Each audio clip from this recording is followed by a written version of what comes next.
তোমাদের দিনের একটাই কথা হবে, নবীর ইজ্জতের উপর যদি কোনো হামলা আসে, নবীর ইজ্জতের উপর যদি কোনো কুলাঙ্গার কোনো কটূক্তি করে, আমার নবীর ইজ্জতকে নিয়ে যদি কোনো ছিনিমিনি খেলা হয়, হাসি মুখে লাখো উম্মত জান কোরবান করে দিতে প্রস্তুত থাকবে। মা তার 7 সন্তানকে বলেছিলেন, বদরের জিহাদে আল্লাহর নবীর ইজ্জতের হেফাজতের লড়াই, বদরের ময়দান আমার নবীর উপর 13 বছর জুলুম নির্যাতন করার প্রতিশোধ নেওয়ার ময়দান। আমার 7 সন্তান, তোরা আজকে 7 জন আল্লাহর নবীর সঙ্গে থেকে আমার নবীর উপর 13 বছরের জুলুম এবং নির্যাতনের প্রতিকার করবি, আমার নবীর দ্বীনকে জমিনে কায়েম করবি। এক মায়ের 7 সন্তান বদরের জিহাদে গিয়ে আল্লাহর দ্বীনের ঝান্ডা সমুন্নত করে পৃথিবীর মায়েদেরকে দেখিয়ে গেছে, ও মা তুমি যদি সন্তান বক্ষে ধারণ করো, ও মা তুমি যদি সন্তান গর্ভে ধারণ করো, ও মা তুমি যদি সন্তানকে দুগ্ধ দান করো, ও মা তুমি তোমার সন্তানকে স্নেহ করো, তো সন্তানকে স্নেহ করবে এজন্য, তুমি সন্তানকে লালন পালন করবে এজন্য, তুমি সন্তানকে ভালোবাসবে এজন্য, তুমি সন্তানকে মহব্বত করবে এজন্য, তোমার সন্তান একদিন বড় হয়ে আল্লাহর নবীর জন্য জান কোরবান করে দিবে। আমরা উম্মতে মুহাম্মাদিয়া আমাদের জানগুলোর তুলনায় আল্লাহর নবীকে বেশি ভালোবাসি কিনা? আমরা আমাদের সন্তানদের তুলনায় নবীজিকে বেশি মহব্বত করি কিনা? আমরা আমাদের বাবা মায়ের তুলনায় আল্লাহর নবীকে বেশি মহব্বত করি কিনা? আমরা আমাদের রাজনীতির আদর্শের চেয়ে আমার নবীকে বেশি মহব্বত করি কিনা? আমি আমার রাজনীতির দলের চেয়ে আল্লাহর নবীকে বেশি মহব্বত করি কিনা? আমি আমার রাজনীতির নেতা নেত্রীর চেয়ে আল্লাহর নবীকে বেশি মহব্বত করি কিনা? পরিষ্কার আজ পরিষ্কার কথা, তোমার নবীর মহব্বতের বিপরীতে যা কিছু আসবে সব কিছুর বুকের উপর লাথি মেরে আল্লাহর নবীর ইজ্জতের ঝান্ডাকে সমুন্নত করতে হবে। যদি কোন রাজনীতির আদর্শ এমন হয় যে রাজনীতির আদর্শ আল্লাহর নবীর উপর কটাক্ষ করলে তোমাকে নীরব থাকতে বলে, হে পয়গম্বরের উম্মত, সে রাজনীতির আদর্শকে লাথি মারো, নবীর ইজ্জতের উপর আঘাত আসলে তুমি ক্ষিপ্ত হয়ে যাও।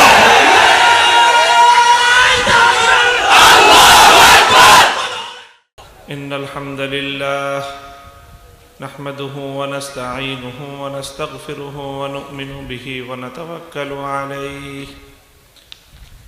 ونشهد أن لا إله إلا الله وحده لا شريك له ونشهد أن سيدنا وسندنا وحبيبنا وطبيب قلوبنا ومولانا محمد الذي أرسله الله إلى كافة الناس بشيرا ونذيرا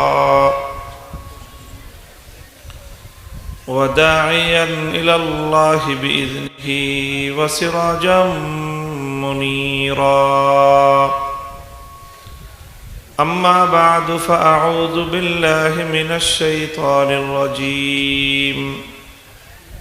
بسم الله الرحمن الرحيم. قل إن كنتم تحبون الله فاتبعوني يحببكم الله ويغفر لكم ذنوبكم والله غفور رحيم. وقال رسول الله صلى الله عليه وسلم والله لا يؤمن أحدكم حتى أكون أحب إليه من والده وولده والناس أجمعين. بارك الله لنا ولكم في القرآن العظيم ونفعنا وإياكم بالآيات والذكر الحكيم. اللهم صل على محمد وعلى آل محمد كما صليت على إبراهيم وعلى آل إبراهيم إنك حميد مجيد. اللهم بارك على محمد وعلى آل محمد كما باركت على إبراهيم وعلى آل إبراهيم إنك حميد مجيد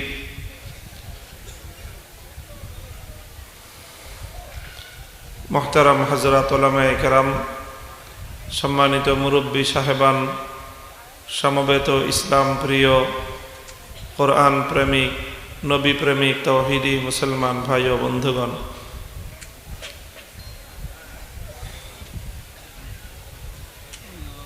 আমরা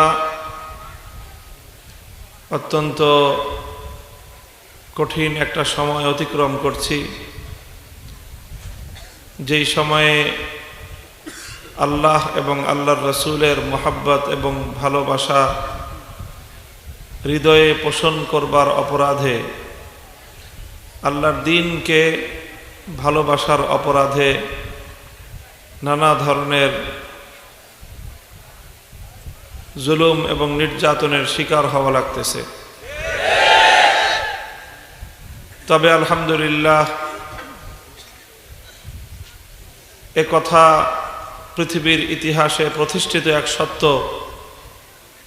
মেহেদি পাতা যেমন এটাকে যতই পেষণ করা হোক না কেন, যতই পিষ্ট করা হোক, এর মধ্যে যতক্ষণ পর্যন্ত মেহেদি পাতাকে পাটাপুতার মধ্যে ঘর্ষণ না করা হবে, পেষণ না করা হবে, ততক্ষণ পর্যন্ত মেহেদি পাতার রং লাল হয় না। তেমনি প্রকৃত অর্থে ঈমানদার যতক্ষণ পর্যন্ত তার ঈমানের জন্য, আল্লাহ এবং তার রাসূলের জন্য ত্যাগ এবং কোরবানি স্বীকার না করে, ততক্ষণ পর্যন্ত তার ঈমানেও রং আসে না। মুহতারাম হাজিরিন, সংক্ষিপ্ত কথা, আমি একখানা হাদিস আপনাদের সম্মুখে পাঠ করেছি রাসূল আকরাম সাল্লাল্লাহু আলাইহি ওয়াসাল্লামের। আল্লাহর নবী ইরশাদ করেন, ওয়াল্লাহি লা ইউমিনু আহাদুকুম হাত্তা আকুনা আহাব্বা ইলাইহি মিন ওয়ালিদিহি ওয়া ওয়ালাদিহি ওয়ান নাসি আজমাইন। তোমাদের মধ্যে কোনো ব্যক্তি ততক্ষণ পর্যন্ত ঈমানদার হতে পারবে না যতক্ষণ পর্যন্ত না সে আমি আল্লাহর নবীকে সবচেয়ে বেশি মহব্বত করবে নিজের বাবা মার চেয়ে, নিজের ছেলে সন্তানের চেয়ে, এমনকি পৃথিবীর অন্য সকল মানুষের চেয়ে। অর্থাৎ পিতামাতা, সন্তান সন্ততি, নিজের ভাই ব্রাদার, আপনজন, প্রিয়জন, স্ত্রী, স্বামী, নেতা নেত্রী, নিজের ভালোবাসার মানুষ, সবার তুলনায় আল্লাহর নবীকে সবচেয়ে বেশি মহব্বত না করলে একজন মানুষ মুমিন হতে পারে না। এটা ঈমানের জন্য অপরিহার্য একটি বিষয়। অন্তরের মধ্যে আল্লাহর নবীর প্রতি সর্বাধিক মহব্বত রাখতে হবে, নবীর প্রতি সবচেয়ে বেশি ভালোবাসা পোষণ করতে হবে। এটি আল্লাহর নবীর হাদিস। এই হাদিসের উপর একটি প্রশ্ন আরোপিত হয়। প্রশ্নটি হলো, মহব্বত এবং ভালোবাসা এমন একটি জিনিস যেটা অনেক সময় মানুষের ইচ্ছার অধীন থাকে না। মহব্বত এবং ভালোবাসা মানুষের অনিচ্ছাকৃতভাবেও তৈরি হয়ে যায়। সেক্ষেত্রে কোনো ব্যক্তি যদি আল্লাহর নবীর প্রতি তার অন্তরের মধ্যে সবচেয়ে বেশি ভালোবাসা সৃষ্টি করতে না পারে, সে তো এটা তো তার ইচ্ছার কোনো বিষয় না। নবীজি ছাড়া অন্য কোনো ব্যক্তির প্রতি, অন্য কারো প্রতি যদি তার হৃদয়ের আকর্ষণ বেশি থাকে, তার অন্তরের মধ্যে মহব্বত এবং ভালোবাসা বেশি সৃষ্টি হয়ে যায়, যেটাকে সে ইচ্ছা করেও পরিবর্তন করতে পারতেছে না, তাহলে সে ব্যক্তির করণীয়টা কি? আপনারা কথা বুঝতেছেন আমার? এটা একটা প্রশ্ন যে মহব্বত এবং ভালোবাসা এটা একটা অন্তরের বিষয়, আর এমন একটা বিষয় যেটা সবসময় মানুষের নিজের ইচ্ছার অধীন থাকে না। তো যেই জিনিসটা নিজের ইচ্ছার অধীনে নয়, সেই জিনিসের উপর একজন মানুষের ঈমান নির্ভরশীল হলো কিভাবে? যেটা আমার ইচ্ছার ভিতরে আছে সেটা আমি করতে পারি, কিন্তু যেটা আমার নিজের ইচ্ছার ভিতরে নাই সেটা আমি চাইলেও অনেক সময় হবে না। যেমন স্বয়ং আল্লাহর রাসূল সাল্লাল্লাহু আলাইহি ওয়াসাল্লাম নবীজি থেকে হাদিস বর্ণিত আছে, আল্লাহর নবীর একাধিক স্ত্রী ছিল। নবীজি ইন্তেকাল করার সময় নবীজির 9 জন স্ত্রী তিনি বিদ্যমান রেখে গেছেন। একাধিক স্ত্রী থাকলে শরীয়তের মাসলা হলো সকল স্ত্রীদের মধ্যে সমতা রক্ষা করতে হয়। কিসের সমতা? যাকে যা কিছু দেওয়া হবে, কাপড় চোপড়, ভরণ পোষণ, খাওয়া দাওয়া, এই সব কিছুর ক্ষেত্রে সমতা রক্ষা করতে হবে। এমনকি রাত্রি যাপন করার ক্ষেত্রেও, সময় দেওয়ার ক্ষেত্রেও সমতা রক্ষা করতে হবে। একজন স্ত্রীকে বেশি ভালোবেসে তার কাছে 2 দিন থাকবে আর আরেকজনের কাছে 1 দিন থাকবে, এটা হবে না। সমতা রক্ষা করতে হবে। তো আল্লাহর নবী তার 9 জন স্ত্রীর মধ্যেই এরকম সম্পূর্ণরূপে সমতা রক্ষা করতেন। প্রত্যেককে সময় মতো নির্ধারিত সময় দিতেন। খাবার দাবার, কাপড় চোপড়, যা কিছু সকলকে সমান সমান বন্টন করে দিতেন।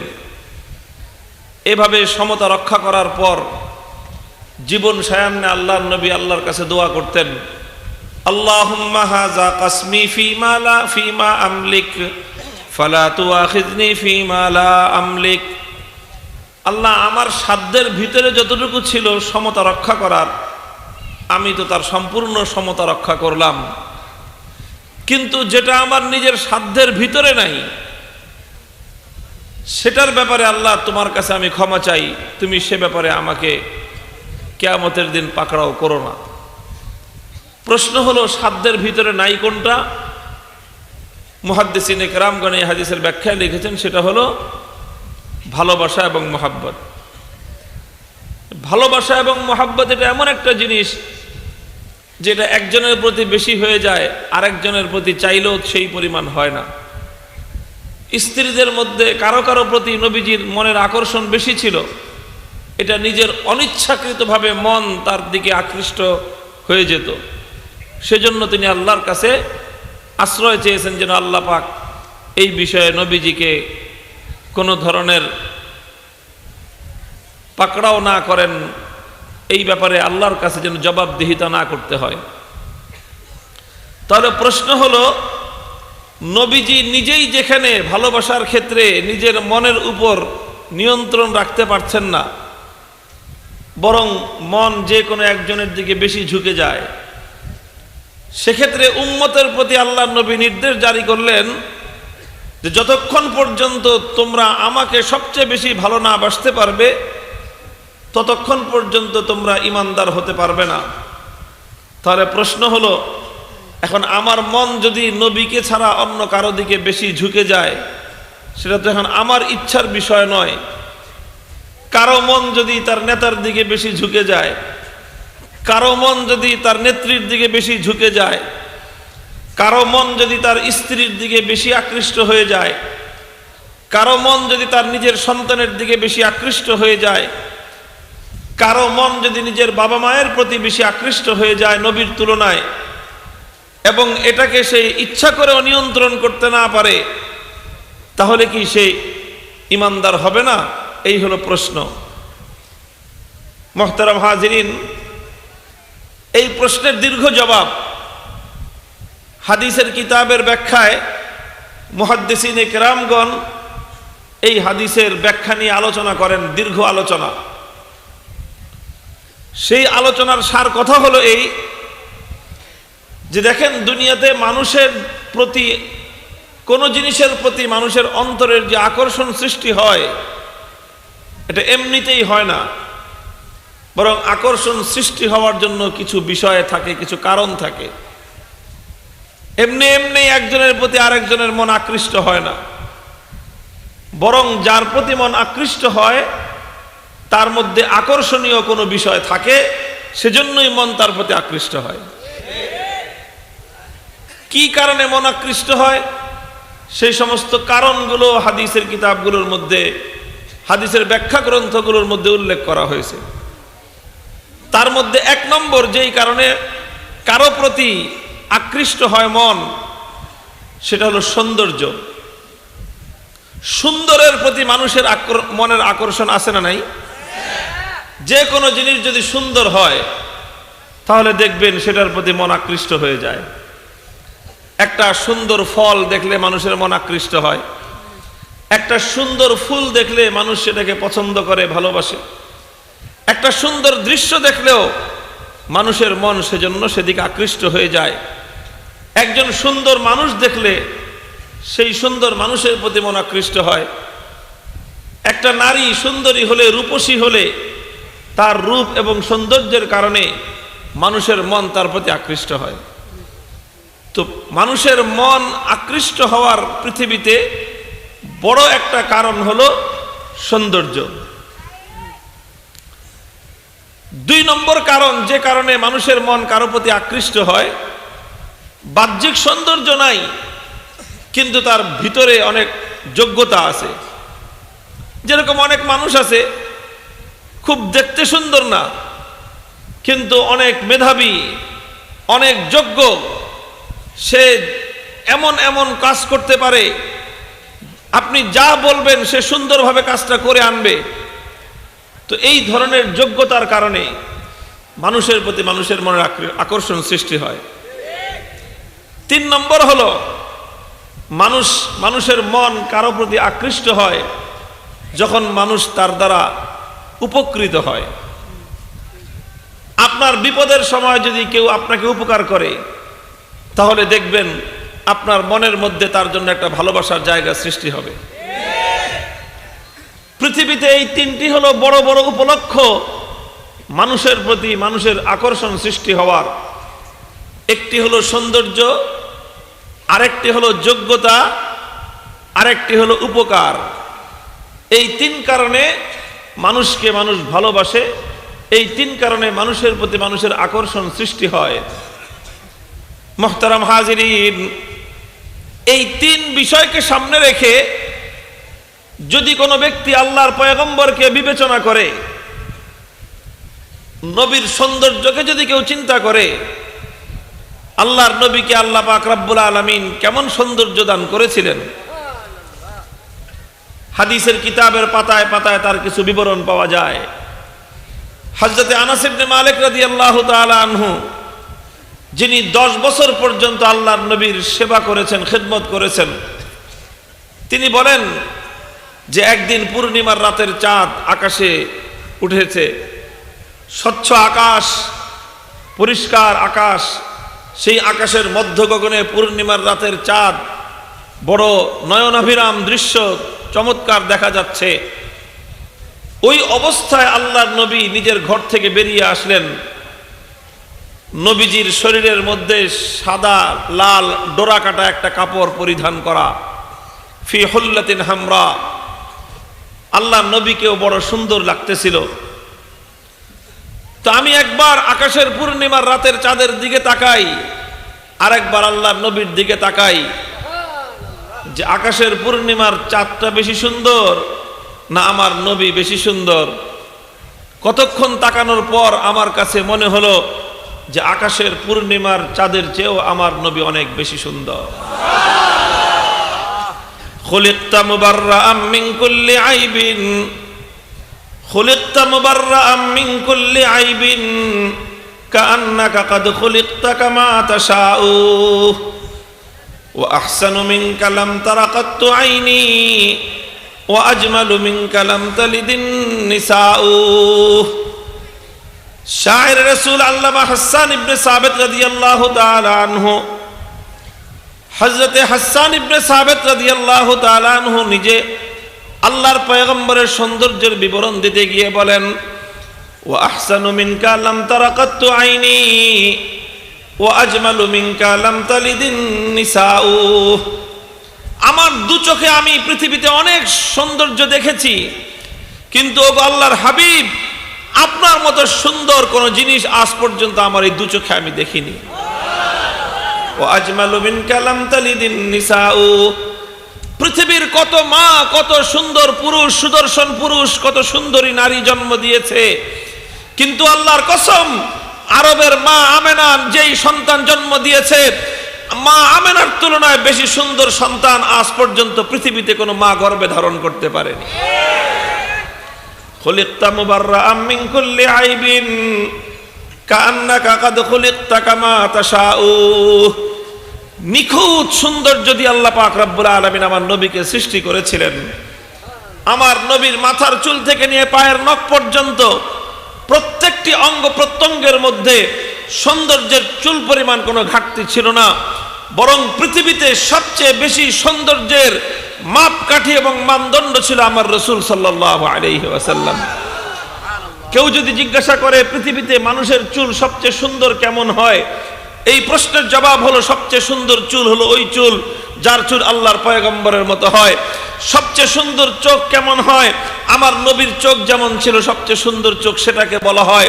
মানুষের গায়ের রং সবচেয়ে সুন্দর কোনটা, প্রশ্নের জবাব হলো আমার নবীর গায়ের রং যেমন ছিল ওই গায়ের রংটা সবচেয়ে সুন্দর। প্রশ্ন যদি করা হয় মানুষের নাক সবচেয়ে সুন্দর কেমন হয়, প্রশ্নের জবাব হলো সবচেয়ে সুন্দর নাক তেমন হয় যদি আমার নবীর মতো কারো নাক হয়। সবচেয়ে সুন্দর ঠোঁট কেমন হয়, আমার নবীর মতো যদি কারো ঠোঁট হয় সেই ঠোঁটটা সবচেয়ে সুন্দর হয়। দেহের অবকাঠামো সবচেয়ে সুন্দর কেমন হয়, আমার নবীর দেহের মতো যার দেহ হয় তেমন সবচেয়ে সুন্দর তার দেহ হয়। তার হাত পা সবচেয়ে সুন্দর কেমন হয়, আমার নবীর সঙ্গে যার হাত পায়ের সামঞ্জস্য থাকে তার হাত পা সবচেয়ে সুন্দর হয়। সার্বিক কথায় বলতে গেলে একজন মানুষ নিখুঁত যেমনটি সুন্দর হওয়া উচিত ছিল, যেমনটি সুন্দর হওয়া সম্ভব ছিল, যদি এর দৃষ্টান্ত পৃথিবীতে দিতে বলা হয়, একমাত্র দৃষ্টান্তের নাম হলো মুহাম্মদুর রাসূলুল্লাহ সাল্লাল্লাহু আলাইহি ওয়াসাল্লাম। আল্লাহর নবীর চেয়ে সুন্দর এই পৃথিবীতে দ্বিতীয় কোনো মানুষ অথবা দ্বিতীয় কোনো বস্তু আল্লাহ পাক রব্বুল আলামিন সৃষ্টি করেননি। কাজেই সৌন্দর্যের কারণে যদি কাউকে মহব্বত করতে হয় তাহলে সবচেয়ে বেশি মহব্বত করতে হবে আল্লাহর পয়গম্বরকে। দুই নম্বর হলো যোগ্যতার কারণে যদি তুমি কাউকে মহব্বত করো, যে তার মধ্যে যোগ্যতা ছিল, তার মধ্যে মেধা ছিল, এই মেধার কারণে, যোগ্যতার কারণে, দক্ষতার কারণে তুমি কাউকে ভালোবাসবে, তোমার মনের আকর্ষণ কারো প্রতি সৃষ্টি হবে, তাহলে আলহামদুলিল্লাহ কথা ব্যর্থহীন ভাবে বলা যায় এই পৃথিবীতে যুগে যুগে অনেক মানুষ মেধার স্বাক্ষর রেখেছে, পৃথিবীতে অনেক মানুষ অনেক যোগ্যতার স্বাক্ষর রেখেছে, তবে আলহামদুলিল্লাহ আমার নবী, তোমার নবী মুহাম্মদ আরবি সাল্লাল্লাহু আলাইহি ওয়াসাল্লাম এই বিশ্ব মানবতার জন্য যে অবদান রেখেছেন, এই বিশ্ব মানবতার প্রতি তিনি যেভাবে দায়িত্ব পালন করেছেন, যেই মেধার স্বাক্ষর রেখেছেন, যেই যোগ্যতার দক্ষতার স্বাক্ষর রেখেছেন, পৃথিবীর তার দৃষ্টান্ত কেউ দেখাতে পারবে না। তিনি এমন এক জাতির নিকট আগমন করেছিলেন যে জাতিকে জাহেলি যুগের জাতি বলা হতো, যারা ছিল অসভ্য মানুষ, যাদের প্রতিটি মানুষ ছিল রক্তের পিপাসু, যে মানুষগুলো অসভ্য, বর্বর, হিংস্র জানোয়ারদের মতো যে মানুষ ছিল। ইতিহাস তার প্রমাণ, আল্লাহর পয়গম্বর যেই জাতির নিকট আগমন করেছিলেন সে জাতির বর্বরতা, তাদের অজ্ঞতা, তাদের মূর্খতা, তাদের হিংস্রতা পৃথিবীতে এটা দৃষ্টান্ত হিসেবে বর্ণনা করা হয়। আল্লাহর নবী সে জাতির উপর মাত্র 23 বছর মেহনত করলেন, মাত্র 23টি বছর তাদের উপর সাধনা করলেন, মাত্র 23 বছর তাদের উপর নিজের মেহনত এবং নিজের চেষ্টা ব্যয় করলেন। এই 23 বছরের মেহনতে সেই বর্বর আর অসভ্য মানুষগুলো কেমন মানুষে পরিণত হয়েছিল পৃথিবীর ইতিহাস সাক্ষী দেয়। আল্লাহর পয়গম্বরের 100 লক্ষ সাহাবায়ে কেরামের এক একজন সাহাবীকে সোনার মানুষ হিসেবে আখ্যায়িত করা যায়। বর্বর একটি সমাজকে তিনি সোনার সমাজে পরিণত করেছিলেন, এমন মানুষে তাদেরকে পরিণত করেছিলেন কিয়ামত পর্যন্ত পৃথিবী আর কোনোদিন সেই মানুষের দৃষ্টান্ত দেখতে পাবে না। কাজেই একটি সমাজ পরিচালনার ক্ষেত্রে, একটি জাতিকে উন্নত করার ক্ষেত্রে, একটি অসভ্য জাতিকে সভ্যতার চূড়ান্ত শিখরে উন্নীত করার ক্ষেত্রে, একটি বর্বর জাতিকে সোনার মানুষে পরিণত করার ক্ষেত্রে, একটি বিশ্ব সভ্যতায় এক মহা অবদান রাখার কারণে যদি কাউকে তুমি কৃতিত্ব দিতে চাও, মুহাম্মদ আরবি সাল্লাল্লাহু আলাইহি ওয়াসাল্লামের তুলনা এই বিশ্ব ইতিহাসে তুমি কাউকে খুঁজে পাবে না। আসুন এবার 3 নম্বর, যদি কারো দ্বারা তুমি উপকৃত হওয়ার কারণে কাউকে তোমার মোহাব্বত করতে হয়, কারো দ্বারা উপকৃত হওয়ার কারণে তোমার অন্তরের মধ্যে যদি কারো প্রতি আকর্ষণ এবং ভালোবাসা সৃষ্টি হয়, তাহলে আমি বলবো, ও দুনিয়ার মানুষ, বাবা তার সন্তানকে উপকার করে, মা তার সন্তানের উপকারী, সন্তান তার বাবা মায়ের উপকারী, স্বামী তার স্ত্রীর উপকার করে, স্ত্রী তার স্বামীর উপকার করে, নেতা তার কর্মীর উপকার করে, কর্মীরাও অনেক সময় নেতার উপকার করে, নেত্রীর গুণগান গায়, নেত্রীয় কর্মীদেরকে অনেক সময় অনেক উপকার করে। সারা দুনিয়ার মানুষের সমস্ত উপকার, সমস্ত ইহসান আর তাদের সমস্ত অবদানগুলো তোমার উপর যা রয়েছে সব এক পাল্লায় রাখো। আমার নবী মুহাম্মদ আরবি সাল্লাল্লাহু আলাইহি ওয়াসাল্লাম উম্মত হিসেবে আমাকে আর তোমাকে যেই উপকার করেছেন এবং করবেন সেটাকে যদি আরেক পাল্লায় রাখো, আল্লাহর কসম খেয়ে আমি বলতে পারি, সবার উপকার এক পাল্লায়, আল্লাহর নবীর উপকার আরেক পাল্লায়, আল্লাহর পয়গম্বরের আমার প্রতি আর তোমার প্রতি উপকার, ইহসান আর অবদান 100 ভাগের 1 ভাগ অন্য কারোটা হতে পারে না। আল্লাহর নবী দুনিয়াতে তার উম্মতকে কেমন ভালোবেসে গেছেন, হাদিসের কিতাবগুলোর মধ্যে তার দৃষ্টান্ত খুঁজে পাওয়া যায়। রাতের অন্ধকারে উম্মতের জন্য তিনি চোখের পানি ছেড়ে কান্নাকাটি করেছেন, দিনের আলোতে তিনি আল্লাহর কাছে উম্মতের জন্য ফরিয়াদ করেছেন। উম্মত তাকে কষ্ট দিয়েছে, উম্মত তাকে নির্যাতন করেছে। তায়েফের ময়দানে নবীর উম্মতেরা নবীজিকে রক্তের পাথরের বৃষ্টিতে বর্ষণ করেছে, নবীর মাথা থেকে পা নখ পর্যন্ত সর্বাঙ্গ শরীর ক্ষতবিক্ষত করেছে, আঘাতে আঘাতে জর্জরিত করেছে। নবীজি বেহুশ হয়ে পড়ে গিয়েছেন, মাথা থেকে পা পর্যন্ত সারা শরীর রক্তে রঞ্জিত। বেহুশ হয়ে পড়ে যাওয়ার পর আসমান থেকে ফেরেশতা এসে আমার নবীকে বলেছে, ওগো আল্লাহর রাসূল, আল্লাহ পাক রব্বুল আলামিন আযাবের ফেরেশতা পাঠিয়ে দিয়েছেন, শুধুমাত্র আপনার কাছ থেকে অনুমতির অপেক্ষা। আপনি অনুমতি দিলে তায়েফের 2 প্রান্তের 2 পাহাড়কে একত্রিত করে এই জনপদকে তার সমস্ত জনবসতি সহ তার সমস্ত জনমানুষ সহ ধ্বংস করে দেওয়ার জন্য ফেরেশতা এসে গেছে। আপনি শুধু অনুমতি দেন, আপনি শুধু ইঙ্গিত করেন, দেখেন আপনার উপর জুলুমের প্রতিশোধ কিভাবে গ্রহণ করা হয়। আল্লাহর পয়গম্বরের মুখ থেকে কোনো প্রতিশোধের বাণী উচ্চারিত হয় নাই। নবীজি তার উম্মতকে ভালোবেসে 2টি কথাই বলেছিলেন, আল্লাহুম্মা হদি কওমি ফাইন্নাহুম লা ইয়ালামুন। ওগো আল্লাহ, আমি আমার উম্মতের কাছ থেকে আমার উপর নির্যাতনের প্রতিশোধ চাই না, আমি চাই তাদেরকে তুমি হেদায়েত দিয়ে দাও।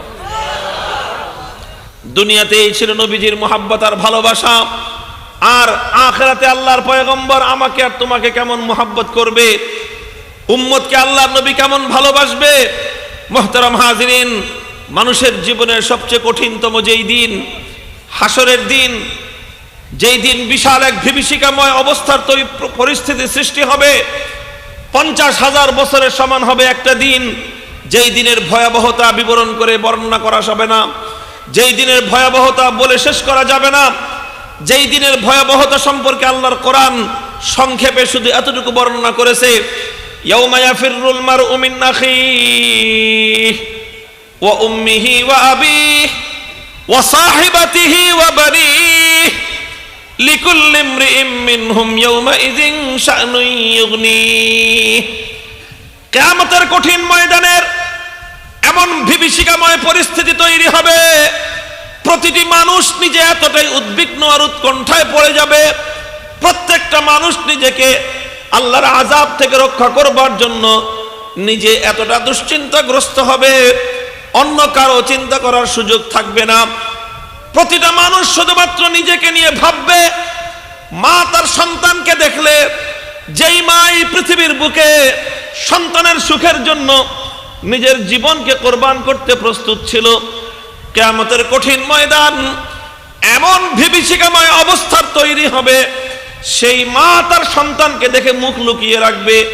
কারণ মা চিন্তা করবে, আজ যদি সন্তান এসে আমার কাছে আবদার জানায়, মা তোমার কাছ থেকে কিছু নেকি আমাকে দিয়ে দাও, তাহলে আজ তো আমার সন্তানের উপকার করার কোনো সুযোগ নাই, কারণ আজকে আমি নিজেকে নিজে কিভাবে রক্ষা করব সেটা নিয়েই ব্যস্ত আছি। সন্তান তার মাকে দেখে পালিয়ে যাবে, মা যদি মাতৃত্বের অধিকার দাবি করে বসে, এই ভয়ে সন্তান মাকে মুখ দেখাবে না, সন্তান বাবা থেকে লুকিয়ে থাকবে, ভাই ভাইকে দেখে পালিয়ে যাবে, বোন তার ভাইকে চিনবে না, স্বামী তার স্ত্রীকে চিনবে না, স্ত্রী তার স্বামীর পরিচয় দিবে না।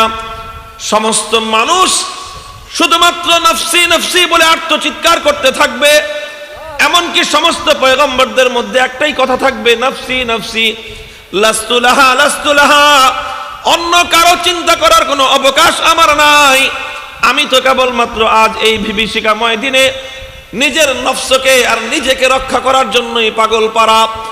অন্য কারো চিন্তা করার সময় আমার নাই, অন্য কাউকে নিয়ে ভাবনা করার মতো কোনো অবকাশ আমার নাই। আদম আলাইহিস সালাতু ওয়াস সালাম থেকে নিয়ে হযরত ঈসা আলা নবিয়িনা ওয়া আলাইহিস সালাতু ওয়াস সালাম পর্যন্ত কোন পয়গম্বর যেদিন অন্য কারো চিন্তা করার অবকাশ পাবে না, ও দোস্ত, সেই কঠিন দিনে আমার আর তোমার পয়গম্বর শাফিউল মুজনিবিন, আমার আর তোমার মুহাব্বতের নবী, ভালোবাসার নবী, প্রেমের নবী মুহাম্মদ আরবি সাল্লাল্লাহু আলাইহি ওয়াসাল্লাম, তিনি নিজেকে নিয়ে পেরেশানি হবেন না, নিজেকে নিয়ে পেরেশান হবেন না, পেরেশানি করবেন না, বরং সেই কঠিন হাসরের ময়দানেও আল্লাহর পয়গম্বরের চিন্তা একটাই থাকবে, তার মুখে শুধুমাত্র একটাই শব্দ ধ্বনিত আর প্রতিধ্বনিত হতে থাকবে, উম্মতি ইয়া রাব্বি উম্মতি। ওগো আল্লাহ, আজ এই কঠিন হাসরের দিনে আমি আমার উম্মতের নাজাত ছাড়া তোমার কাছে আর কিছুই চাই না। সাহাবায়ে কেরাম জিজ্ঞাসা করেছেন আল্লাহর নবীকে, নবী, হাসরের মাঠে আউয়ালিন এবং আখিরিন, পৃথিবীর ইতিহাসের সমস্ত মানুষগুলো একত্রিত হবে, সব মানুষ এক ময়দানে জমা হবে। পৃথিবীতে এখন আছে 700 কোটি মানুষ, অতীতে আরো কত 700 কোটি চলে গেছে, ভবিষ্যতে আরো কত 700 কোটি আসবে, তার হিসাব এক আল্লাহ ছাড়া কারো জানা নাই। এই পরিমাণ মানুষ সব এক মাঠে একত্রিত, এত শত শত হাজার হাজার কোটি মানুষের মধ্য থেকে ও নবী, আমরা আপনাকে পাবো কোথায়, আপনাকে খুঁজবো কোথায়? হাসরের ময়দানে বিপদ থেকে বাঁচার জন্য আপনার সুপারিশের দরকার পড়লে আমরা আপনাকে কোথায় গিয়ে তালাশ করব? আল্লাহর নবী জবাব দিয়েছিলেন, উম্মত, তোমরা আমাকে 3 জায়গায় তালাশ করবে। আমার উম্মতের জন্য আমি 3 জায়গার যে কোনো এক জায়গায় থাকবো, 3 জায়গায় আমি ছোটাছুটি করতে থাকবো। সর্বপ্রথম তোমরা আমাকে তালাশ করবে হাসরের ময়দানে হাউজে কাউসারের পারে, সেখানে আমি আমার উম্মতের জন্য অপেক্ষমান থাকব। আমার উম্মত পিপাসিত অবস্থায় যখন কবর থেকে হাসরের মাঠে উঠবে, তখন আমি আমার উম্মতকে হাউজে কাউসারের পানি পান করিয়ে হাউজে কাউসারের পেয়ালা পান করাবো। আমার হাত থেকে আমার যে উম্মত একবার হাউজে কাউসারের পানি পান করবে, লা ইয়াজমাউ বাদাহা আবাদা, আর কোনোদিন তার পানির পিপাসার প্রয়োজন হবে না। আমাকে হাউজে কাউসারের পারে তোমরা খুঁজে পাবে, সেখানে আমি উম্মতের জন্য অপেক্ষমান থাকব। যদি হাউজে কাউসারে না পাও, তাহলে তোমরা আমাকে দ্বিতীয় যেখানে সন্ধান করবে, সেটা হলো ওই জায়গায় যেখানে বান্দার আমল নামা পরিমাপ করা হবে। বান্দার আমল নামা নেকি বদি পাল্লায় দিয়ে পরিমাপ করা হবে। যার নেকির পাল্লা হালকা হয়ে যাবে তার ঠিকানা হয়ে যাবে জাহান্নাম, আর যার নেকির পাল্লা ভারী হবে সে চলে যাবে জান্নাতে। এক কঠিন অবস্থা, সেখানে আমি লক্ষ্য করব, যদি দেখি আমার কোনো উম্মতের নেকির পাল্লা হালকা হয়ে যাচ্ছে, আমি চেষ্টা করব আল্লাহর কাছে সুপারিশ করো কোনোভাবে আমার উম্মতের নেকির পাল্লাটাকে ভারী করে দেওয়া যায় কিনা। তৃতীয়, তোমরা যেখানে আমাকে তালাশ করবে সেটা হলো সর্বশেষ ঘাঁটি, সেটা হলো পুলসিরাতের গোড়ায়, যেখানে সমস্ত মানুষ যেই পুলসিরাত পার হয়ে জান্নাতে যেতে হবে, যেই পুলসিরাত পার হওয়া ছাড়া জান্নাতে যাওয়ার বিকল্প কোনো রাস্তা খোলা থাকবে না, সেই পুলসিরাতের উপর থেকে আমার অনেক উম্মত জাহান্নামের মধ্যে পতিত হয়ে যাবে। আমার অনেক উম্মত পুলসিরাত পার হতে আতঙ্ক বোধ করবে, ভয়ে সন্ত্রস্ত থাকবে। আমি তখন চেষ্টা করব আমার উম্মতকে আল্লাহ পাক রব্বুল আলামিনের কাছে সুপারিশ করে পুলসিরাত পার করে জান্নাত পর্যন্ত পৌঁছায় দিতে। আমি এই 3 জায়গায় অপেক্ষমান থাকব তোমাদের জন্য, কখনো হাউজে কাউসারের গোড়ায়, কখনো পুলসিরাতের কাছে, কখনো মিজানের পাশে। এই জায়গাগুলোতে তোমরা আমাকে খুঁজে পাবে। এই 3 জায়গায় সন্ধান করবে আমাকে, আর এই তিন জায়গায় আমি আমার উম্মতকে সুপারিশ করে কিয়ামতের কঠিন সেই বিভীষিকা থেকে মুক্তির জন্য আমি ব্যবস্থা করব। আমি আমার উম্মতকে সুপারিশ করে জাহান্নাম থেকে মুক্ত করব। মুহতারাম হাজিরিন, আল্লাহর পয়গম্বর এই হাদিস দ্ব্যর্থহীনভাবে কথা প্রমাণ করে, যেদিন দুনিয়ার কেউ আমাকে চিনবে না, যেদিন দুনিয়ার কেউ আমার কথা ভাববে না, যেদিন আমার আপনজন যারা আছে সবাই আমাকে ভুলে যাবে, সবাই আমাকে দেখে তাদের মুখ ঘুরিয়ে নিবে, কেউ আমার জন্য এক চুল পরিমাণ কোনো উপকার করার চিন্তা করবে না, সেই কঠিন হাসরের ময়দানে উপকারী বন্ধু যদি কেউ থেকে থাকে, হাসরের ময়দানে আমার জন্য নিজের সমস্ত আরামকে কোরবান করে দিয়ে যেই নবীর জন্য মাকামে মাহমুদ প্রস্তুত থাকবে, যেই নবীর জন্য আরশের ছায়ার নিচে সবচেয়ে আরামদায়ক শান্তির ব্যবস্থাটা থাকবে, সে নবী আরশের ছায়ায় বসে আরাম করবেন না, সে নবী মাকামে মাহমুদে বসে আরাম করবেন না, বরং সেই নবী কেবলমাত্র মাকামে মাহমুদে গিয়ে আল্লাহর দরবারে সিজদায় লুটিয়ে পড়বেন। আল্লাহ পাক আমার নবীকে বলবেন, ইয়া মুহাম্মদ ইরফা রাসাকা ওয়াসাল তুতা ওয়াশফা তুশাফা, হে মুহাম্মদ আমার নবী মাথা উঠান, কি চাওয়ার চান, কি চাওয়ার চান, আপনি যা বলবেন আজকে আপনার সুপারিশ কবুল করা হবে। আল্লাহর নবী বলেন, ইজাল্লা আরদা, তখন আমি আমার এক উম্মতকে জাহান্নামে রেখে আমি আল্লাহর প্রতি সন্তুষ্ট হব না। তখন আল্লাহ পাক আমাকে রাজি আর খুশি করার জন্য জাহান্নাম থেকে আমার একটা একটা করে উম্মতকে নাজাত দিতে থাকবেন।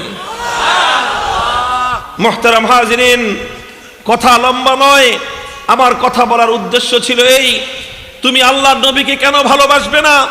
তোমার হৃদয়ের মধ্যে আল্লাহর নবীর প্রতি সবচেয়ে বেশি মহব্বত কেন থাকবে না? তোমার উপকৃত হওয়ার কারণে, কারণ নুন খাওয়ার কারণে যদি তুমি তার গুণ গাইতে হয়, কারো নুন খাওয়ার কারণে যদি তার গুণ গাইতে হয়, কারো দ্বারা উপকৃত হওয়ার কারণে যদি তাকে ভালোবাসতে হয়, কারো দ্বারা উপকার পাওয়ার কারণে যদি তোমার তার গোলামি করতে হয়, তাহলে ও দুনিয়ার উম্মতে মুহাম্মাদিয়া, তাহলে আসো আমার আর তোমার এই জিন্দেগি আমার আর তোমার আকায়ে নামদার তাজেদারে মদিনার পায়ের উপর যদি নিবেদন করে দেই, তার গোলামির জন্য যদি আমরা জান কোরবান করে দেই, তার গোলামির জন্য যদি আমাদের কল্লাগুলো আমরা কাটায় দেই, খোদার কসম খেয়ে বলি নবীর মুহাব্বতের হক আদায় হবে না, নবীর মুহাব্বতের দাবি আদায় হবে না।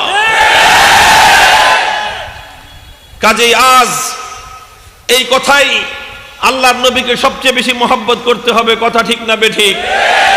নবীকে সবচেয়ে বেশি মহব্বত করতে হবে, অন্তরের মধ্যে এই কথাগুলি তুমি গাঁথো, অন্তরের মধ্যে এই বিষয়গুলি তুমি প্রতিষ্ঠিত করো।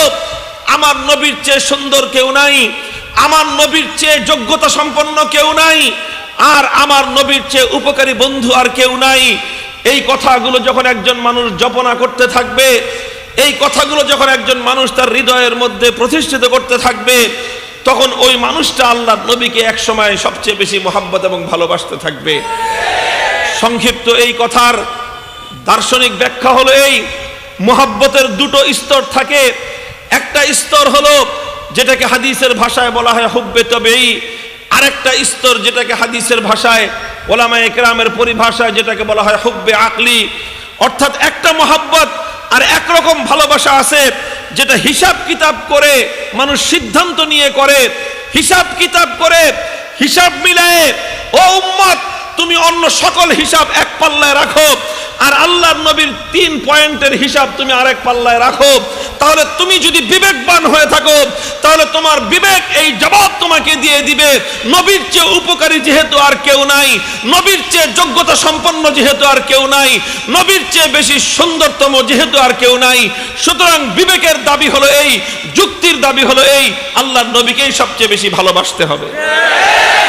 এভাবে যখন একজন মানুষ যুক্তির নিরিখে আল্লাহর নবীকে সবচেয়ে বেশি ভালোবাসতে থাকে, ভালোবাসতে থাকে, ভালোবাসতে থাকে, তখন এক সময় আল্লাহ পাক রব্বুল আলামিন উম্মতের হৃদয়কে তার অন্তরের মধ্যে আল্লাহর নবীর মহব্বত সবচেয়ে বেশি পয়দা করে দেন। যেমন হযরতে সাহাবায়ে কেরামের হৃদয়ের মধ্যে আল্লাহ পাক রব্বুল আলামিন নবীর মহব্বত সবচেয়ে বেশি সৃষ্টি করে দিয়েছিলেন। হযরতে ওমর ফারুক রাদিয়াল্লাহু তাআলা আনহু যখন আল্লাহর নবীর এই হাদিস শুনলেন, নবীজিকে বললেন, ইয়া রাসূলুল্লাহ, আমি ওমর আপনাকে মহব্বত করি, সবার চেয়ে বেশি মহব্বত করি, সব কিছুর চেয়ে বেশি মহব্বত করি, ইল্লা মিন নফসি, তবে একটা জিনিস, আমি নিজের তুলনায় আপনাকে বেশি ভালোবাসি না। আমার নিজের জানের তুলনায় আমি আপনাকে বেশি ভালোবাসি, এটা আমি বলতে পারি না। আল্লাহর পয়গম্বর বললেন, ওমর, তোমার নিজের চেয়ে যতক্ষণ পর্যন্ত তুমি আমাকে বেশি ভালোবাসতে না পারবে ততক্ষণ পর্যন্ত তোমার ঈমান পরিপূর্ণ হবে না। হযরত ওমর কিছুক্ষণ চিন্তা করলেন, কিছুক্ষণ ভাবলেন যে আসলে আমি আমার নিজের জীবনকে বেশি ভালোবাসি না আল্লাহর নবীকে বেশি ভালোবাসি, আমার জীবনের মায়া আমার কাছে বেশি না আমার নবীর মায়া আমার কাছে বেশি। কিছুক্ষণ তিনি মনে মনে ভাবনা করলেন, কম্পেয়ার করলেন, তুলনা করলেন। তুলনা করার পর তিনি জবাব দিচ্ছেন, হ্যাঁ ইয়া রাসূলুল্লাহ, এবার আমি স্পষ্ট ভাষায় ইয়াকিনের সঙ্গে আত্মবিশ্বাসের সঙ্গে বলতে পারি যে ওগো নবী, আপনার এই গোলাম ওমরের হৃদয়ের মধ্যে নিজের জীবনের তুলনায় আপনার প্রতি মহব্বত আর ভালোবাসা অনেক বেশি আছে। আল্লাহর নবী তখন স্বীকৃতি দিলেন, আল আন ইয়া ওমর, আল আন ইয়া ওমর, আল আন ইয়া ওমর। ওমর, এই হলো ঈমানের পরিপূর্ণতা। যতক্ষণ পর্যন্ত তুমি এই সিদ্ধান্ত নিতে না পারবে যে তুমি তোমার নিজের জীবনের চেয়ে আল্লাহর নবীকে বেশি ভালোবাসো, ততক্ষণ পর্যন্ত তোমার মধ্যে ঈমান পরিপূর্ণ হয়েছে এই কথা বলা যায় না। মুহতারাম হাজিরিন, সাহাবায়ে কেরাম এভাবে যখনই পরীক্ষার সময় এসেছে, প্রতিটি পরীক্ষার মুহূর্তে এক একজন সাহাবী এই কথা প্রমাণ করে দিয়েছেন যে তারা নিজেদের জীবনের তুলনায় আল্লাহর নবীকে বেশি মহব্বত করতেন। হাদিসের কিতাব উল্টান, হাদিসের কিতাব উল্টান, ওহদের জিহাদের বিবরণ পাবেন আপনি। সেই ওহদের জিহাদের মধ্যে হযরতে আবু দুজানা রাদিয়াল্লাহু তাআলা আনহু, একজন সাহাবী, আল্লাহর নবী লক্ষ্য করলেন, নবীজিকে লক্ষ্য করলেন, নবীজি আহত অবস্থায় পড়ে আছেন আর 3000 বেঈমান আল্লাহর নবীকে অ্যাটাক করতেছে। 3000 বেঈমান তীর তরবারি নিয়ে নবীকে নিঃশেষ করে দেওয়ার জন্য তারা আক্রমণ করতেছে। দূর থেকে তীরের বৃষ্টি বর্ষণ হচ্ছে, চতুর্দিক থেকে তীর নিক্ষিপ্ত হচ্ছে আল্লাহর নবীর দিকে। আবু দুজানা চিন্তা করলেন, চতুর্দিকের তীর আমি একা কিভাবে মোকাবেলা করব? যে কোনো একটা তীর আমার নবীর গায়ে বিদ্ধ হয়ে যেতে পারে। আবু দুজানা রাদিয়াল্লাহু তাআলা আনহু নবীজিকে বললেন, ওগো আল্লাহর নবী, দোহাই লাগে আপনি বসে পড়ুন। নবীজিকে জমিনের মধ্যে বসায় দিলেন। আবু দুজানা নিজের সারা দেহটাকে ঢাল হিসেবে পেশ করে দিলেন। নবীজির উপর নিজে উপর হয়ে পড়ে গেলেন। সামনের দিক থেকে যতগুলো তীর নিক্ষিপ্ত হলো আবু দুজানার পিঠের মধ্যে বিদ্ধ হলো। পেছন দিক থেকে যতগুলো তীর নিক্ষিপ্ত হলো আবু দুজানার 2 রানের মধ্যে বিদ্ধ হলো।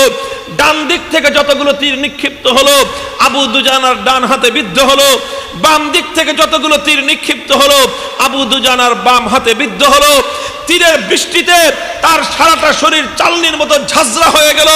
অন দ্য স্পট শাহাদাতের মৃত্যুকে আলিঙ্গন করলেন, জীবন দিয়ে দিলেন, কিন্তু আল্লাহর পয়গম্বরের শরীরের মধ্যে একটা তীরের আঘাত তিনি লাগতে দেন নাই। মুহতারাম হাজিরিন, এটা হলো আল্লাহর নবীকে নিজের জীবনের চেয়ে বেশি মহব্বত এবং ভালোবাসার নজরানা এবং প্রমাণ পেশ করেছেন। সাহাবায়ে কেরাম এভাবে আল্লাহর নবীকে মহব্বত করতেন আর ভালোবাসতেন। হাদিসের কিতাবের মধ্যে আরো বর্ণনা লেখা হয়, হযরতে খুবাইব ইবনে আদি রাদিয়াল্লাহু তাআলা আনহু, আল্লাহর পয়গম্বরের একজন সাহাবী। খুবাইব ইবনে আদি রাদিয়াল্লাহু তাআলা আনহু আল্লাহর পয়গম্বরের একজন সাহাবী। বদরের জিহাদের মধ্যে বীরত্বপূর্ণ ভূমিকা রেখেছিলেন। কাফেরদের বিরুদ্ধে সাহসী ভূমিকা তিনি পালন করলেন। ঘটনাচক্রে এক জায়গায় কাফেরদের হাতে তিনি আটক হয়ে গেলেন। কাফেররা, বেঈমানরা ওনাকে আটক করে গ্রেফতার করে মক্কার কুরাইশদের কাছে নিয়ে বিক্রি করে দিল। মক্কার কুরাইশের দুরাচার লোকেরা খুবাইব ইবনে আদির কাছ থেকে হত্যার প্রতিশোধ নেওয়ার জন্য খুবাইব ইবনে আদি রাদিয়াল্লাহু আনহুকে হত্যা করার জন্য তারা নির্ধারণ করলো। তারা সিদ্ধান্ত নিল হত্যা করার জন্য। শুলিতে চড়ালো, ফাঁসির কাষ্ঠে ঝুলিয়ে খাব্বাব ইবনে হযরতে খুবাইব ইবনে আদিকে তারা বলতে আরম্ভ করলো, হে খুবাইব, হে খুবাইব, তুমি লক্ষ্য করছো কিছুক্ষণের মধ্যেই তোমার প্রাণ সংহার করা হবে, তোমাকে ফাঁসি দেওয়া হবে, শুলিতে চড়িয়ে নির্মমভাবে তোমাকে হত্যা করা হবে। এখন তোমাকে মুক্ত করার মতো আর কেউ নাই। এই অবস্থায় আমরা তোমার কাছে একটা জিনিস জানতে চাই। কি জানতে চাও? কাফেররা বলে, তুমি শুধু একটা কথা বলো, আজ তোমার এই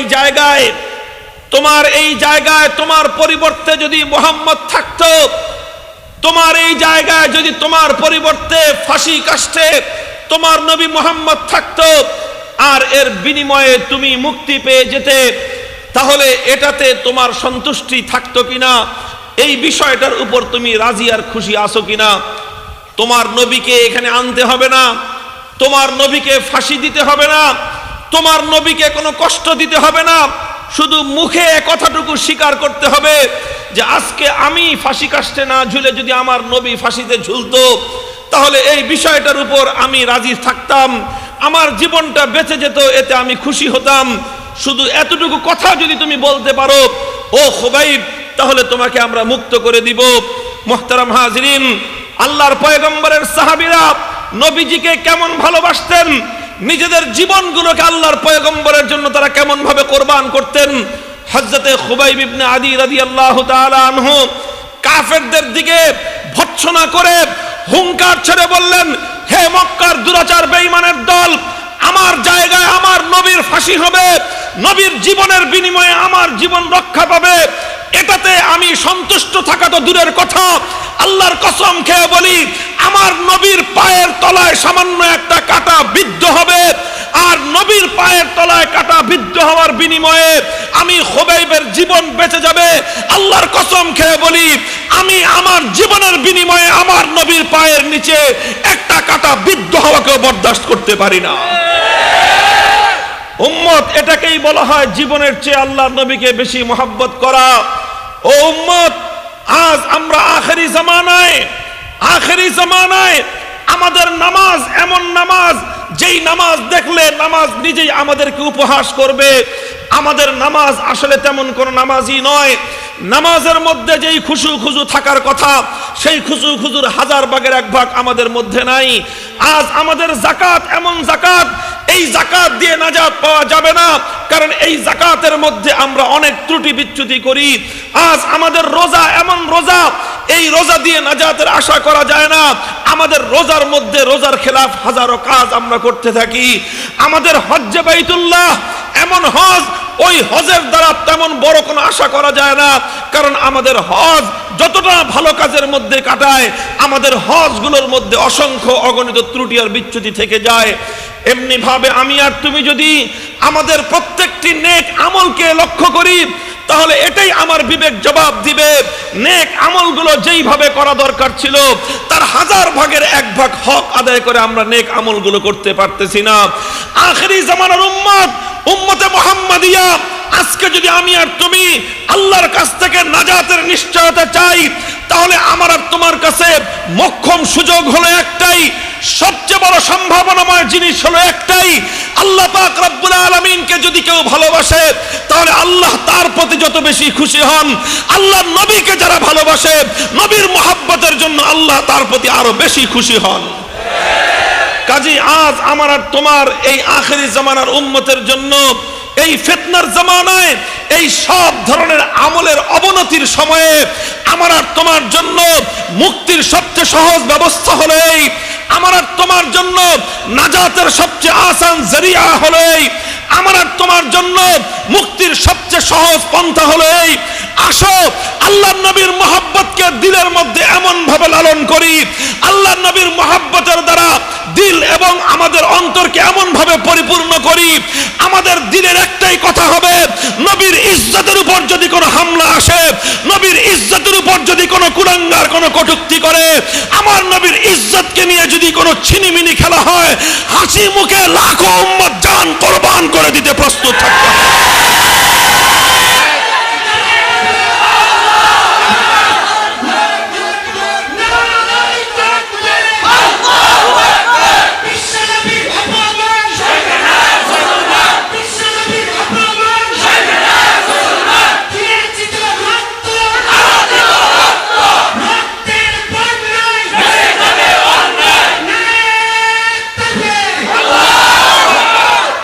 নবীর প্রতি মহব্বত এবং ভালোবাসা যারা পোষণ করে, মুহতারাম হাজিরিন, উলামায়ে কেরাম বিভিন্নভাবে আলোচনা করেছেন, বিভিন্নভাবে তারা সাব্যস্ত করেছেন, আল্লাহর জন্য হামদ পড়লে, আল্লাহর প্রশংসা করলে আল্লাহ পাক রব্বুল আলামিন যতটা বেশি খুশি হন। উলামায়ে উম্মত একথা লিখেছেন এবং হাদিসের দ্বারা একথা প্রমাণিত হয়। নবীর উপর দুরূদ পড়লে আল্লাহ পাক রব্বুল আলামিন তার চেয়ে বেশি খুশি হন। একজন সাহাবী এসে আল্লাহর নবীকে জিজ্ঞাসা করলেন, ইয়া রাসূলুল্লাহ, আমি তো অনেক জিকির আজকার করি, অনেক তাসবিহ তাহলিল পাঠ করি, আলহামদুলিল্লাহ বলি, আল্লাহু আকবার বলি, লা ইলাহা ইল্লাল্লাহ বলি, সুবহানাল্লাহ বলি, আমি তো সমস্ত জিকির আজকার সমস্ত দোয়া দুরুদ আমি পাঠ করি, তবে আমার এই দোয়া দুরুদের মধ্য থেকে আমি আপনার জন্য অর্থাৎ আপনার প্রতি দুরুদ পাঠ করার ক্ষেত্রে আমি 4 ভাগের 1 ভাগ করি, এটা কি আমার জন্য যথেষ্ট? আল্লাহর নবী বললেন যে হ্যাঁ, তুমি 4 ভাগের 1 ভাগ করো, ভালো করো, তবে যদি তুমি আমার প্রতি দুরুদের মাত্রা আরো বেশি বৃদ্ধি করে দাও, তোমার জিকির আজকার তোমার দোয়া দুরুদের মধ্যে আমি নবীর প্রতি দুরুদের মাত্রাটা যদি আরো বৃদ্ধি করে দাও, তাহলে তোমার জন্য আরো বেশি কল্যাণ হবে। সাহাবী এবার বললেন, ইয়া রাসূলুল্লাহ, আমি যদি আমার জিকির আজকারের 3 ভাগের 1 ভাগ আপনার জন্য দুরুদের মধ্যে ব্যয় করে দেই, সেটা কেমন হবে? নবীজি বললেন, সেটা আরো ভালো হবে, তুমি যদি আরো বৃদ্ধি করে দাও আরো ভালো হবে। সাহাবী এবার বললেন, ওগো আল্লাহর রাসূল, আমি যদি আমার জিকির আজকারের অর্ধেকটাই আপনার জন্য করে দেই তাহলে কেমন হবে? নবীজি বললেন, ভালো হবে, তুমি যদি আরো বৃদ্ধি করো আমার জন্য তাহলে তোমার জন্য আরো বেশি কল্যাণ হবে। লোকটা বলল, ইয়া রাসূলুল্লাহ, আমি যদি আমার জিকির আজকার আমার ওয়াজিফার 3 ভাগের 2 ভাগ যদি আপনার জন্য করে দেই আর বাকি 1 ভাগ যদি আল্লাহ পাকের তাসবিহ তাহমিদের মধ্যে কাটাই তাহলে কেমন হবে? নবীজি বললেন যে হ্যাঁ, তুমি যদি 3 ভাগের 2 ভাগ জিকিরের মধ্যে আমার উপর শুধু দুরুদের মধ্যে কাটিয়ে দাও সেটা তোমার জন্যই ভালো হবে, তুমি যদি আরো বেশি বৃদ্ধি করো তোমার জন্য আরো বেশি কল্যাণ হবে।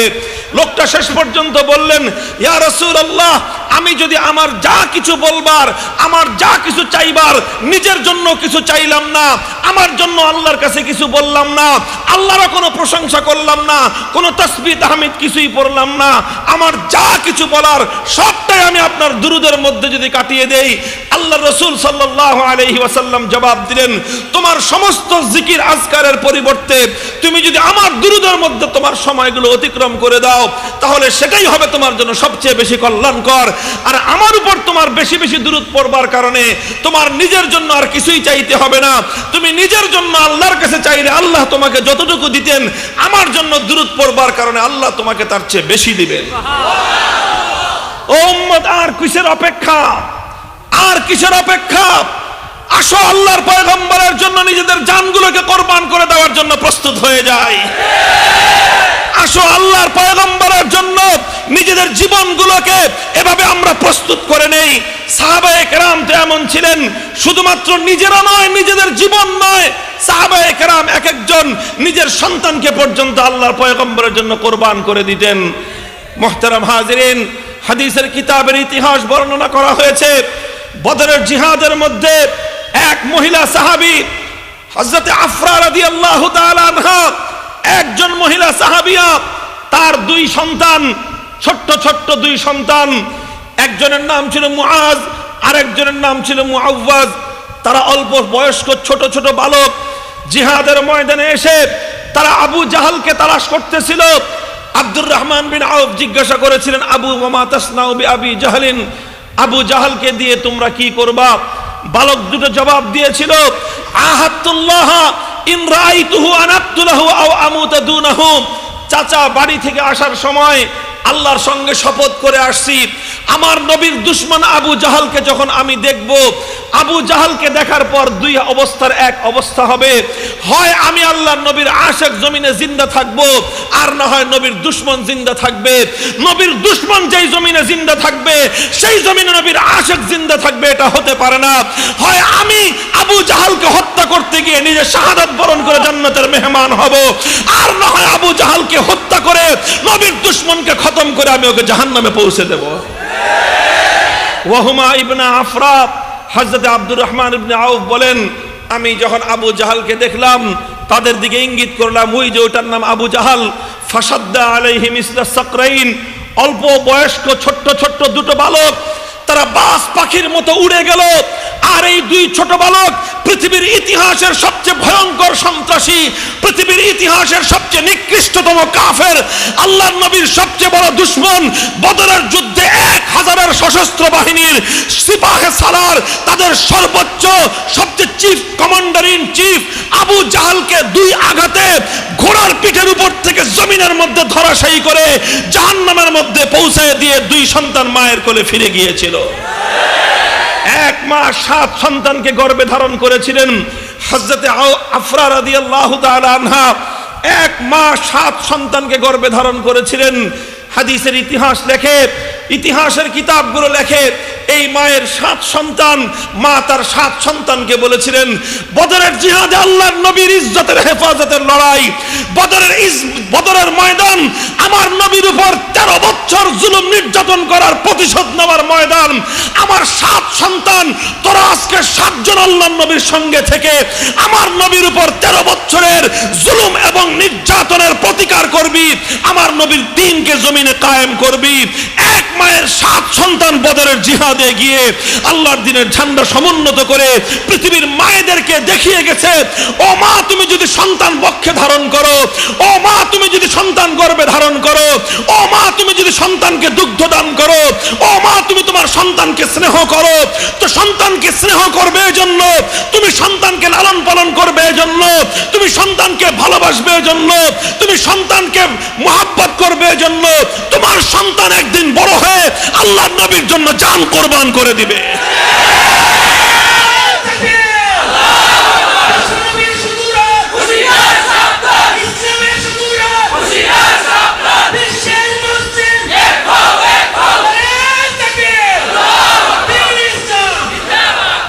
আল্লাহর নবীকে মহব্বত করব তো ইনশাআল্লাহ, নবীর মহব্বতের দ্বারা দিলটাকে পরিপূর্ণ করব তো ইনশাআল্লাহ। বেশি বেশি দুরূদ শরীফ পাঠ করলে আল্লাহর নবীর মহব্বত দিলের মধ্যে বাড়তে থাকে। রাত দিন 24 ঘন্টা চলতে ফিরতে হাঁটতে বসতে যে যত বেশি আল্লাহর নবীর উপর দুরূদ পড়বে, দুরূদ শরীফ পড়তে পড়তে নবীর জন্য নবীর প্রতি দিলের আকর্ষণ বাড়তে থাকে, নবীর প্রতি দিলের মহব্বত বাড়তে থাকে। আর এই মহব্বত যার যত বেশি বাড়বে, নবীজিকে যে যত বেশি মহব্বত করবে, সে ইনশাআল্লাহ আল্লাহর নিকট তত বেশি দামি হবে। আমরা উম্মতে মুহাম্মাদিয়া আমাদের জানগুলোর তুলনায় আল্লাহর নবীকে বেশি ভালোবাসি কিনা? আমরা আমাদের সন্তানদের তুলনায় নবীজিকে বেশি মহব্বত করি কিনা? আমরা আমাদের বাবা মায়ের তুলনায় আল্লাহর নবীকে বেশি মহব্বত করি কিনা? আমরা আমাদের রাজনীতির আদর্শের চেয়ে আমার নবীকে বেশি মহব্বত করি কিনা? আমি আমার রাজনীতির দলের চেয়ে আল্লাহর নবীকে বেশি মহব্বত করি কিনা? আমি আমার রাজনীতির নেতা নেত্রীর চেয়ে আল্লাহর নবীকে বেশি মহব্বত করি কিনা? পরিষ্কার আজ এ কথা, আজ পরিষ্কার এ কথা, তোমার নবীর মহব্বতের বিপরীতে যা কিছু আসবে সব কিছুর বুকের উপর লাথি মেরে আল্লাহর নবীর ইজ্জতের ঝান্ডাকে সমুন্নত করতে হবে।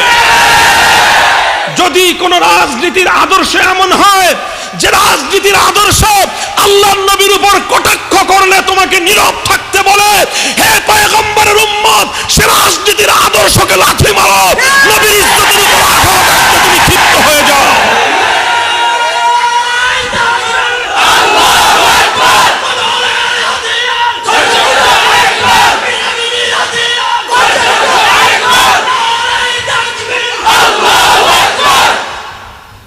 আল্লাহর পয়গম্বরের উপর আঘাত আসলে আমরা ব্যথিত হই, কথা ঠিক না বেঠিক?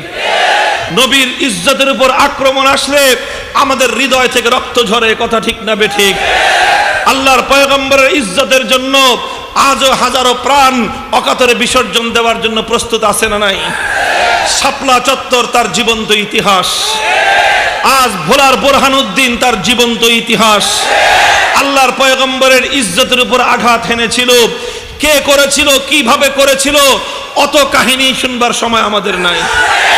আমরা শুধু একটা জিনিস জানতে চাই, যে দেশে নেতার উপর আক্রমণ হলে, যে দেশে নেত্রীকে নিয়ে কটূক্তি হলে 24 ঘন্টা পার হওয়ার আগেই তাদের বিরুদ্ধে অ্যাকশনের ব্যবস্থা গ্রহণ করা হয়। আমরা এত অজুহাত শুনতে চাই না, কার আইডি হ্যাক হলো, কার আইডি হ্যাক হলো না, তার ধর্ম পরিচয় কি সেটাও আমাদের শুনবার প্রয়োজন নাই। কারণ আমরা ধর্মীয় সাম্প্রদায়িকতায় বিশ্বাসী নই, আমরা সাম্প্রদায়িকতায় বিশ্বাসী নই। হিন্দু, তুমি তোমার ধর্মের উপর আন্তরিক থাকো, তুমি আমার নবীকে ইজ্জত করো, আমার সঙ্গে তোমার কোনোদিনও শত্রুতার সৃষ্টি হবে না। তুমি খ্রিস্টান আছো, তোমার ধর্মকর্ম তুমি পালন করো, তোমার ধর্ম আমার নবীকে গালি দেওয়ার শিক্ষা দেয় না, তুমি তোমার ধর্মের আদর্শের উপর থাকো, আমার নবীকে তুমি গালি দিও না, তোমার সঙ্গে কোনোদিনও আমার শত্রুতা হবে না। তুমি মুসলমানের সন্তান, মুসলিম থাকো, মুসলমানের পরিচয় দিয়ে ব্লগার চক্রের মতো আমার নবীর ইজ্জতের উপর তুমি কটূক্তি করবা, আমার জানের উপর, আমার কল্লার উপর আমার মাথা থাকবে, আর তুমি ব্লগে আমার পয়গম্বরের ইজ্জত নিয়ে ছিনিমিনি খেলবে, দুটো একসঙ্গে জমা হতে পারে না। মুহতারাম হাজিরিন, কাজেই আজ লাখো মুসলমানের এই হৃদয়ের আকুতি, লক্ষ মুসলিমের এই হৃদয়ের এই কথা, আল্লাহর পয়গম্বরের প্রতি মহব্বত এবং ভালোবাসার এই করুণ আরতি, এই আকুতি যদি সমাজ এবং রাষ্ট্র বুঝতে ব্যর্থ হয়, তাহলে সেই সমাজ, সেই রাষ্ট্র এবং সেই রাষ্ট্রের কর্ণধারদের তুলনায় ব্যর্থ কর্ণধার আর কেউ হতে পারে না। আল্লাহ পাক আমাদের শাসক বর্গকে আমাদের হৃদয়ের এই ব্যথা বেদনা বুঝবার তৌফিক দান করেন। আল্লাহর পয়গম্বরের ইজ্জতের জন্য 4 শহীদের রক্ত গিয়েছে, 6 শহীদের রক্ত গিয়েছে, এটা আমার জন্য কোনো আফসোসের বিষয় নয়, বরং আমি তো বিশ্বাস করি যে নবীর জন্য যাদের রক্ত ঝরেছে তারা আল্লাহর পয়গম্বরের কাছে এই পৃথিবীর সর্বশ্রেষ্ঠ সন্তান হিসেবে বিবেচিত হবে। যদি আমারও জান আল্লাহর পয়গম্বরের ইজ্জতের, নামুসের, রিসালাতের হেফাজতের জন্য জান কোরবান করার প্রয়োজন হয়, যদি এভাবেই নবীর ইজ্জত এবং ভালোবাসার জন্য, নবীর মুহাব্বতের নজরানা পেশ করার জন্য যদি বুকের রক্ত দিতে প্রয়োজন হয়, সেই রক্ত দিতে কারা কারা প্রস্তুত আছেন ইনশাআল্লাহ?